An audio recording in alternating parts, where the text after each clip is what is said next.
വയസ്സ്, ഇന്നലെ SLC പാസ്സായോ. അവൻ ഇന്ന് വരുന്ന തന്നെ 96 തൊണ്ടനെ പോലെ മുടിയെല്ലാം നരച്ചിട്ട് എല്ലാം പാറ്റ വെളുത്തിട്ട്. സംഗതി എന്താ പറഞ്ഞാ, അങ്ങനെ ഇപ്പൊ ഷാമ്പൂ കൂമ്പൂ എല്ലാം ഇട്ടിട്ട് ഉള്ള തെറിക്കുന്ന എന്ത് പാർന്ന വെളുപ്പു, തെറിക്കുന്ന വെളുപ്പു, എന്തെല്ലാം വെളുപ്പ് കാണുന്നില്ലേ? നിങ്ങൾ ആഡ് കാണുന്നില്ലേ? ഇൻസ്റ്റാഗ്രാം പോയി എടുത്ത് നോക്കിയെങ്കിൽ തന്നെ ഉള്ള ക്രീം തന്നെ, വേറൊന്നില്ല. അതിന് വേറൊന്നില്ല, ക്രീമല്ലേ. നമ്മളെ ചെക്കന്മാരല്ലേ അങ്ങനെ. ഇപ്പൊ നോക്കിയാലേ നിങ്ങ. എന്നിട്ട് ഉള്ള ക്രീമെല്ലാം ഇട്ടിട്ട് വന്നിട്ട് തലയിലെല്ലാം എന്തെല്ലാം തേച്ച് പിടിച്ചിട്ട് വന്നിട്ട് ആ തൊപ്പി വെക്കും. ആര്?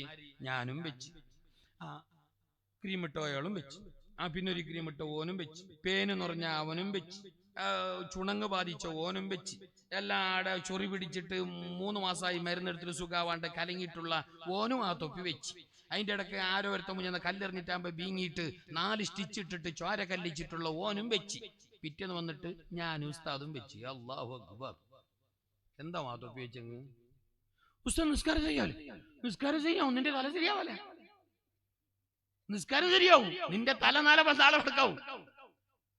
ജാഗ്രത ആക്കണോ? എല്ലാം അങ്ങനെയാണ്. ഞാൻ തെറ്റെന്നല്ല പറഞ്ഞത്, അത് ഹറാമെന്നല്ല പറഞ്ഞ്.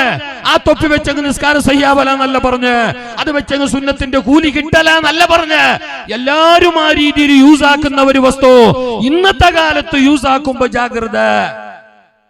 നിങ്ങൾ നോക്കിയാലേ ചിലയിടത്തെല്ലാം പള്ളി കെട്ടും. നമ്മളെ പള്ളി കെട്ടിയ പോലെ തന്നെ, മാഷാ അല്ലാഹ്, നല്ല പള്ളി. നമ്മളെ പള്ളി നാട്ടുകാരും എല്ലാവരും കൂടിയിട്ട് കെട്ടിയല്ലേ, ഗൾഫുകാരെല്ലാം കൂടിയിട്ട്.